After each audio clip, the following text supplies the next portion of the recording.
Энэ өдрийн мэнд төргий.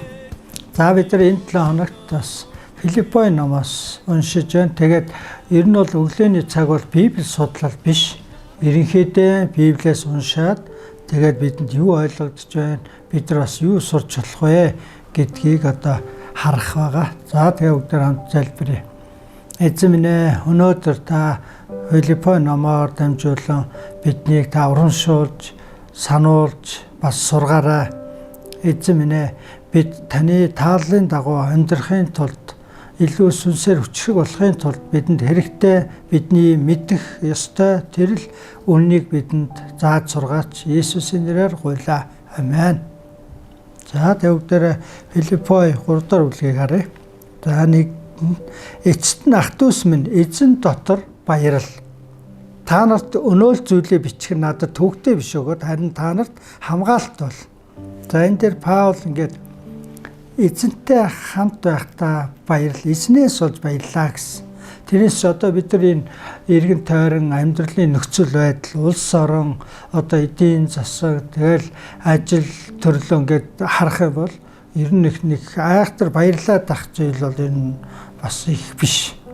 Энэ ч болохгүй байна. Тэр ч одоо ингээд одоо үн ханш нэмэгдэж чинь ч гэдэг юм уу, одоо бензинда сорж чинь ч гэдэг юм уу гэл бидний эргэн тойрон янз бүрийн асуудлууд байж л байдаг.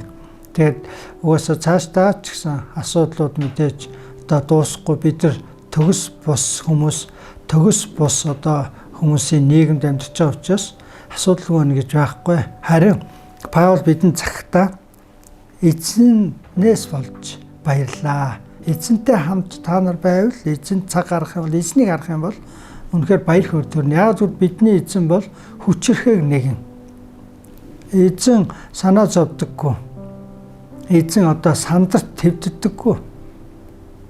Тийм учраас бид эзний ямар хүчрэхэг, ямар одоо бүхнийг хянж удирдах байгааг бид нар харах юм бол бидний зүрх сэтгэл тайвшрах болно. Бурханаас амар тайван авах болно. Тэр итэл энэ зовлон бэрхшээл асуудлын донд Бурхан бидний хэрхэн хайрлж, бидэнд одоо урам зориг өгч, өөрийнхөө ямар тийм хүчрэхээр биднийг бүр хамгаалж байгаа, хайрлж байгааг бид нар мэдэх юм бол биднийг баярлнаа гэсэн. Бурханыг харахад ерөөсөө бидэнд итгэр найдвар төрдөг. Тийм учраас өдөр бүр эзний үгийг унших хэрэгтэй. Эзэн залбирах хэрэгтэй. Тэгжээж бидний сүнс хамгаалагдаж, сүнсээр бид нар унахгүй, харин ч сүнсээр бүр өсөх болно. Яг үүнд үгийн хүч оршдог. Эзний үг бол өнөө учраас хүчтэй. Тэгээ бидний сүнсийг үнэхээр сэргээдэг. За тэгээд 3 дахь бүлэг дээр ингээд одоо гин үйл үйлдэгчдээс ингээд болгоомжлороо тэдний үйл хэрэгт бүү оролцоорой гэсэн, тэднээс болж бүү одоо зовж шаналаарай. За 3 дээр очин Бурханы сүнсээр мөргөж Христ Иесусээр сайрхан махбодод төшгөрдөг учраас бид нар жинхэнэ хоцлох юм шүү.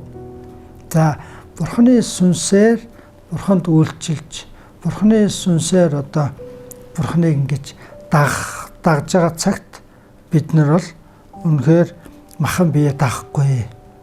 Хэрэг бид нөгөө сүнсээр алхахгүй, бид нар Бурхантай нөгөө сүнсээр холбогдож, залбирч үгийг уншихгүй бол, тэр сүнслэг үннийг улам суралцаар байхгүй бол бид нар махан биедээ найдах бол.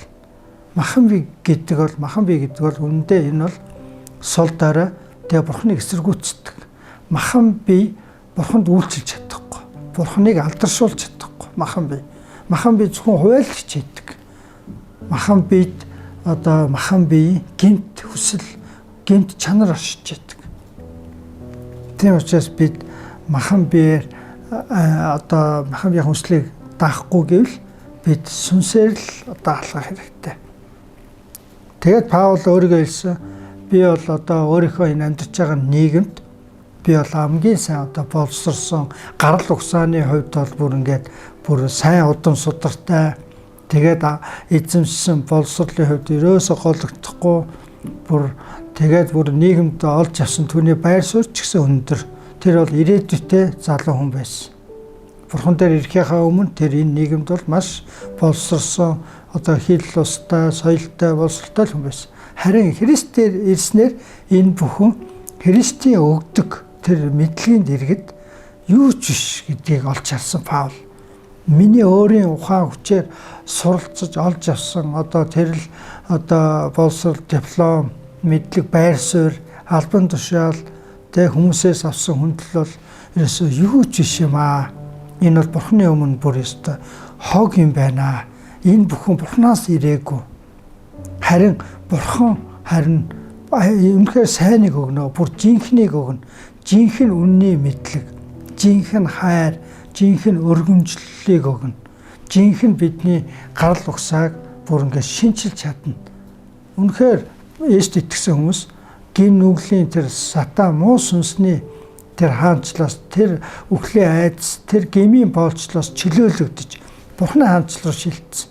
Тэгэхээр Есүс Христээр итгэж ирсэн тэр өдөөс эхлээд бидний гарал үүсэл шинчлэгдсэн.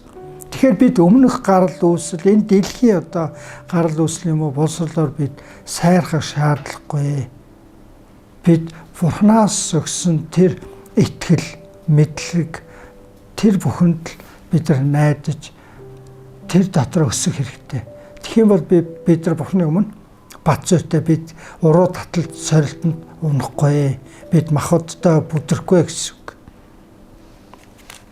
Тэгээд 8 дээр би Христ Иесус эзнээ таны мэдхийн хосгүй Давид талын төлөө бүх юмсыг хохирол болго үздэг. Би түүний төлөө бүх талаараа хохирол амс тэдгэрийг хог гэж үздэг нь Христийг олохын тулд өгөөд.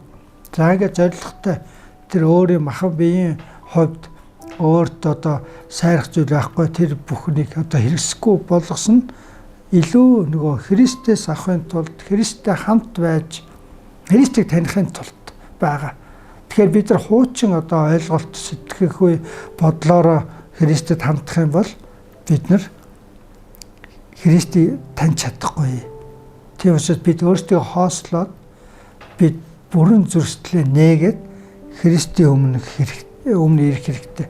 Тэгэх юм бол өөрийгөө зөвтгөлөөр биш харин Христэд итгэснээр ирдэг итгэл зориулсан Бурхны зөвхт байдалтайгаар Бурханд олдох болно.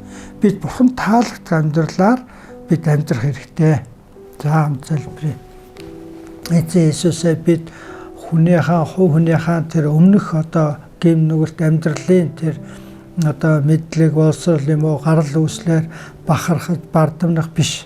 Харин Бурхан Аава та бидний хэн болгосон тэр л таны гайхамшигтай үйлсээр бид бас сайрхаж бид таны өгсөн тэр л дуудлага тэр үнцэн таны өгсөн тэр зөвтгөлд бид талархан үнэлж эзээсээ бид танд таалагдж амьдрмаар байна. Өнөөдөр бид итгэлээрээ алах болно. Та бидний элдв сорилт уруу татлагаас та хамгаалаарай. Эзэн Иесус Христ бид таныг улам таньж мэдхийг хүсэж байна. Та бидэнд өөрийгөө илчлээч. Есүсийн нэрээр гуйлаа. Амен.